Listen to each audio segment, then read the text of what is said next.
The illusion of safe. Highs people call shrooms natural, like that somehow makes them harmless. About 30 minutes after eating them, the shift begins. Colors glow, patterns crawl across walls. Time stretches. Your thoughts feel distant, like they don't belong to you anymore. For some, it feels peaceful. For others, it feels like falling into a nightmare with no exit. Psilocybin doesn't poison your body. It hijacks your perception. It scrambles how your brain decides what's real. And when fear takes over, logic disappears. That's where things turn dangerous. Because when your mind breaks from reality, your body follows. But what happens when a trip goes completely off the rails? The pencil incident. On a calm Saturday afternoon, a 21-year-old man came home from work and ate an unknown amount of shrooms. At first, everything seemed normal. Then, the panic hit. He became frantic. His family tried to calm him down. He broke free, smashed a glass vase, and began rolling on the floor, cutting his arms and legs on the shards. They stopped him, sat him down at a desk. They thought the worst was over. It wasn't. Sitting there was a sharpened pencil. He stood it upright and smashed his face down onto it, again and again. When he lifted his head,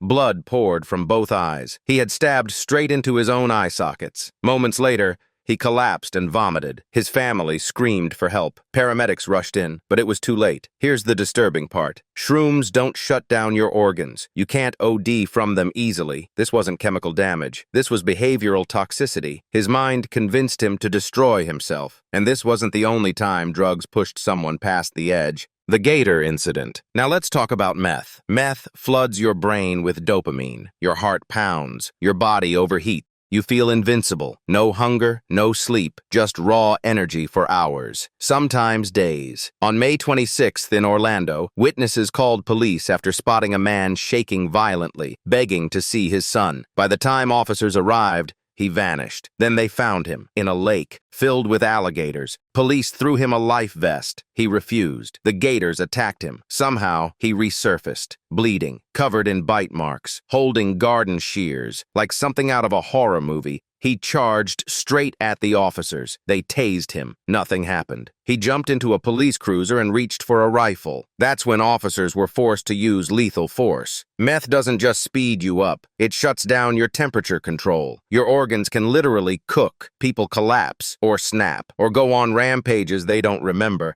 But the most shocking story is still coming. The 108 stab case. Most people think weed is harmless. No lethal dose, no shutdowns, just laughs and snacks. But in rare cases, THC can trigger psychosis. In 2018, a woman met a man at a dog park in California. They went back to his apartment to smoke. Everything felt relaxed. Then suddenly, something snapped. She stood up, walked to the kitchen, grabbed 3 knives. Without warning, she attacked him. She stabbed him 108 times. Face, chest, arms, everywhere. She didn't stop there. She stabbed herself over 40 times, too. When police arrived, she was still going. Tasers didn't stop her. 4 shocks. Nothing. One officer finally broke her arm with a baton just to make her drop the knife. The man didn't survive, but she did. In court, doctors ruled it cannabis-induced psychosis. She walked free. No prison, just probation and community service. His family was furious. The jury convicted her. The judge overruled it, but the most brutal case still waits.